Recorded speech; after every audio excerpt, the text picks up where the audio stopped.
Hola y bienvenidos a mi canal de YouTube una vez más. Hoy tenemos el caso de Joana Casas.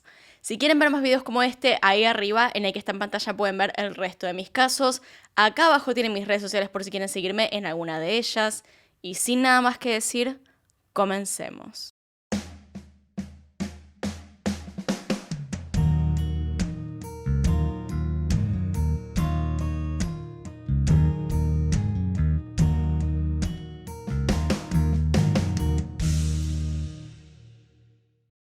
Joana Casas era una joven de 20 años recién cumplidos al momento de los hechos. Ella nació y creció en la ciudad de Pico Truncado. Esta es una ciudad petrolera ubicada en la zona norte de la provincia de Santa Cruz, en Argentina. Una ciudad pequeña de apenas unos 30.000 habitantes. Además de ser una ciudad petrolera, también tiene algunos atractivos turísticos. Es un lugar árido con fuertes vientos, algo que no es menor al considerar que la gente suele moverse poco por las noches y sobre todo las noches de invierno, porque el clima vuelve muy difícil la vida cotidiana. Joan tenía un sueño, ser modelo, volverse famosa y mudarse a vivir a Buenos Aires, sueño que poco a poco fue tomando forma. Se estaba convirtiendo en una modelo en ascenso, logrando cierta trascendencia en la provincia luego de haber ganado un concurso de belleza. En la ciudad donde vivía era bastante conocida. Hasta un tiempo antes de los hechos, Joana estaba viviendo con sus padres, Marcelina del Carmen Orellana y Valentín Casas, quien era, de hecho, un policía retirado. Además, Joana tenía una hermana gemela llamada Edith. Sus amigos e incluso sus padres y familiares solían confundirlas ya que eran muy parecidas, no solo físicamente sino que también en su personalidad. A finales del 2008, Joana conoció a este joven llamado Víctor Cingolani, un hombre de 25 años, en el bingo de la ciudad. Según él mismo cuenta, esa noche en el bingo cruzaron miradas varias veces. Él estaba acompañado de su madre y unas amigas, mientras que Joana también estaba con su madre.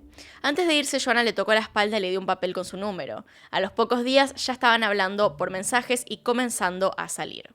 La relación avanzó rápidamente, pero también terminó de la misma forma, ya que Cingolani se enamoró de Edith, la hermana gemela de Joana. Según cuentan ellos, Joana entendió esta situación y no tenía ningún problema con que su hermana y su expareja estuvieran juntos. Al poco tiempo de terminar su relación con Cingolani, comenzó a salir con Marcos Díaz, un hombre bastante mayor que ella, que trabajaba para una empresa petrolera de la zona. Dicha relación también avanzó rápidamente y en menos de medio año Joana se mudó al departamento de este hombre, comenzando a vivir juntos. Pero la relación no era para nada buena. Según varios testimonios de conocidos y familiares, Díaz era una persona muy violenta y controladora. Solían pelearse y discutir a menudo. También se dice que Díaz era muy celoso y que no dejaba ir a Joana sola a ningún lado. Si era necesario, se quedaba esperándola a la salida durante varias horas a cualquier lugar que fuera. También hay testimonios de que en más de una ocasión la agredió físicamente. Los compañeros de trabajo de Díaz también lo describían como una persona muy violenta. Incluso dicen que en una ocasión llevó un arma y un cuchillo al trabajo para amenazar a un compañero con el que había tenido una discusión el día anterior. Es entonces, bajo este contexto, que pasamos al día de los hechos.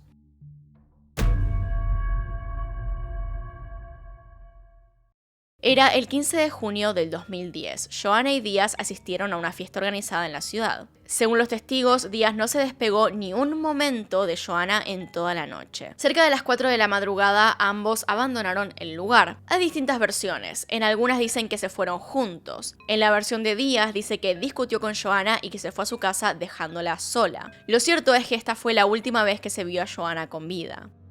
A la mañana siguiente, un entrenador de perros que estaba caminando por las afueras de la ciudad, a unos 4 kilómetros de esta, en un descampado, encontró el cuerpo de una mujer. La policía llegó inmediatamente al lugar luego del aviso y comenzaron las investigaciones. A las horas se identificó el cuerpo y se trataba de Joana. La autopsia reveló que había recibido 2 disparos de un arma 9 milímetros a corta distancia, una a la altura del corazón y otra en las costillas. Los investigadores recorrieron la zona y recolectaron toda la evidencia que pudieron del lugar en donde estaba el cuerpo. También comenzaron a hacer entrevistas con familiares, amigos y distintos testigos. Luego de analizar los testimonios, para la policía había 2 claros sospechosos: Víctor Cingolani, el exnovio, y Marcos Díaz, el último novio de Joanna. En un primer momento se investigó a ambos, pero no tenían pruebas suficientes para presentar cargos contra Díaz, así que este no quedó detenido, aunque seguía siendo persona de interés. Mientras tanto, Cingolani quedó detenido ya que había algunas pruebas en su contra. En sus manos se encontraron restos de pólvora y unos perros rastreadores confirmaron la presencia de su esencia en el lugar donde hallaron el cuerpo.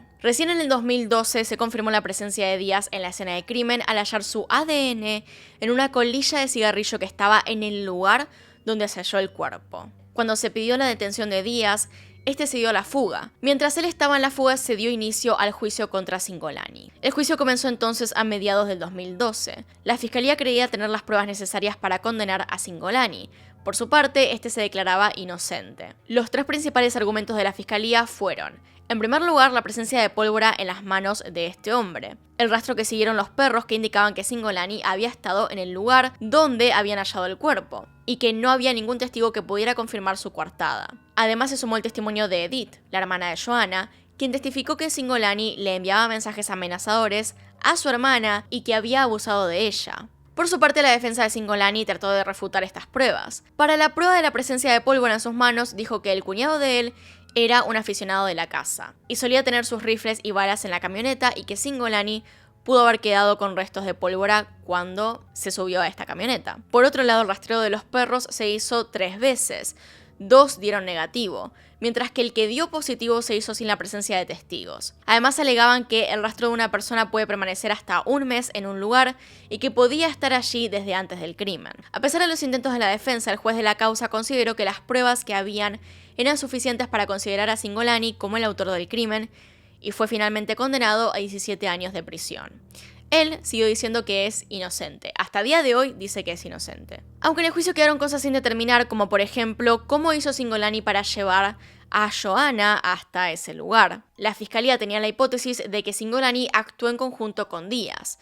La participación de Díaz en el crimen se juzgó en otro juicio posterior, ya que, como dije, este se encontraba prófugo. Es así que, en un hecho insólito, luego de estar 7 meses prófugo y ser capturado, se llevó a cabo el juicio contra Marcos Díaz, imputado como partícipe necesario del crimen, cuando en principio se debían juzgar a los dos en el mismo juicio. Y hay varias quejas en realidad de cómo se llevó a cabo todo esto. Este segundo juicio rellenaba los baches que quedaban en la condena de Cingolani. Era evidente que había estado en la escena del crimen por la prueba de ADN hallada en la colilla de cigarrillo. Esto sumado a los testimonios que indicaban que Joanna se había ido en el auto de Díaz de la fiesta, sumado a los testimonios de su personalidad violenta y las constantes agresiones contra Joanna, llevaron al juez a determinar la culpabilidad de Díaz, y fue finalmente sentenciado a 13 años de prisión. Hasta este momento, el asesinato de Joanna tenía 2 culpables, ambos condenados.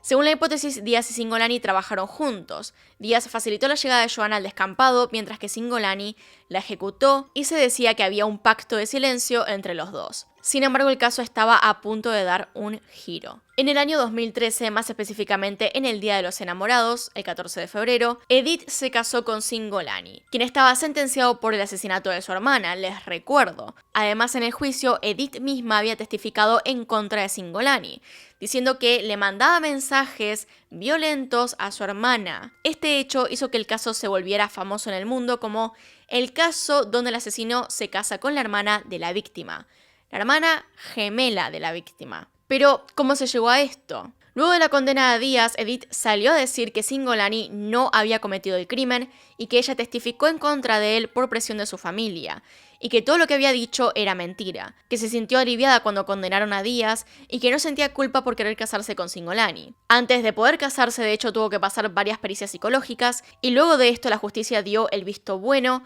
para que se celebrara el matrimonio. Estos fueron algunos de los testimonios de Edith a la prensa. Yo no me voy a casar con el asesino de mi hermana, sino con el hombre que amo, con el que voy a formar una familia y con quien voy a vivir toda la vida. Él es inocente. Luego agregó que en esa provincia hay que tener un condenado para dejar a la familia de la víctima tranquila. Él es inocente y no tiene nada que ver. Más allá de que lo hayan condenado, va a salir. Tengo fe porque las pruebas son nulas en su totalidad. Ante las preguntas de cómo se lo tomó su familia y también su madre, dijo lo siguiente: la relación con mi madre nunca estuvo bien, sobre todo en los últimos tiempos. A ella nunca le importó mi vida y tampoco la de mi hermana. Nos dejó solas. Por eso no quiero que se meta en mi vida. Quiero que me deje vivir tranquila, ya lo he dicho varias veces. Cuando me fui de mi casa no se preocupó por saber dónde estaba. Yo voy a hacer todo lo que la justicia diga, pero nadie puede impedirme casarme con el hombre que amo, y sin dudas que lo voy a hacer. Por otro lado, el padre de las chicas declaró que casi sale a buscar a Singolani para matarlo, que pensó varias veces en tomar su arma y simplemente ir a terminar con él, porque no podía permitir que su hija se casara con el asesino de su otra hija. Como ya dijimos, el casamiento se celebró el 14 de febrero del 2013.